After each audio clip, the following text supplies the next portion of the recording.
জোর যার, মূল লোক তার, পালকি যার, বউ তার।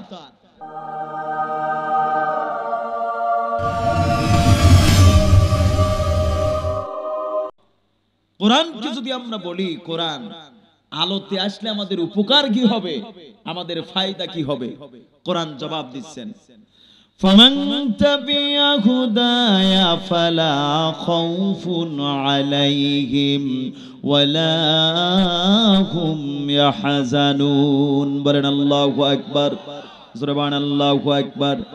এই কোরআন যদি তোমরা তোমাদের ব্যক্তি, পরিবার, সমাজ, রাষ্ট্রে যদি মানতে পারো, তাহলে এক নম্বর উপকার হলো ফালা খাউফুন আলাইহিম, তোমাদের কোনো ভয় থাকবে না, ওয়ালা হুম ইয়াহজানুন, এবং কোনো চিন্তাও থাকবে না। আজ আমাদের ভয় আছে কিনা, কথা বলেন আছে কিনা?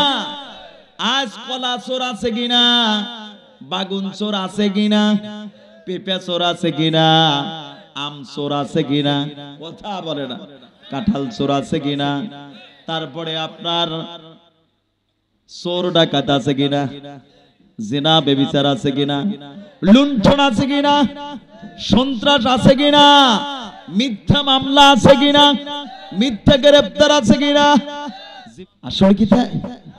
আমার বন্ধুগণ, তাহলে সমাজে এতগুলো ভয়, চোর ডাকাত বদমাইশ, জোর যার, মূল লোক তার, পালকি যার, বউ তার, এরকম অবস্থা আছে কিনা, কথা বলে না রে বাবা আমার বন্ধুগণ।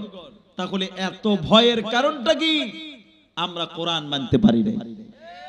আমার বন্ধুগণ, এই কোরআন যদি আমাদের ব্যক্তি, পরিবার, সমাজ, রাষ্ট্রে যদি মানতাম, তাহলে ভয় থাকতো না, চিন্তাও থাকতো না। আমার বন্ধুগণ, আজ সমাজে কিছু মানুষের বিচার হয়, ঠিক কেনা বলেন?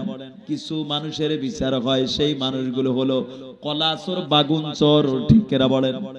কলা চোর, বাগুন চোর, পেঁপে চোর, কাঁঠাল চোর, এই চোর গুলোর কিন্তু ঠিক মতো বিচার হয়, কিন্তু আসল চোরের বিচার নাই, সত্য কিনা বলেন? এই ছোট্ট চোরের বিচার করে হলো আসল চোর। কোন চোর? আসল চোর বিচার করে। কারণ ওদের বিচার করবে কে? ওরা তো আছে পাওয়ারফুলে, ঠিক কিনা বলেন? এদের বিচার করবে কে?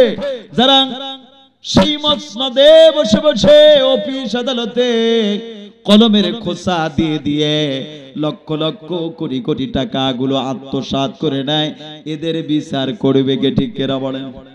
বলেন ঠিক কিনা? আসলে কি এদের বিচার আছে? কথা বলেন আছে? আমার বন্ধুগণ, আজ অফিস আদালতে আমরা কোরআন মানতে পারি নাই, ঠিক কিনা বলেন?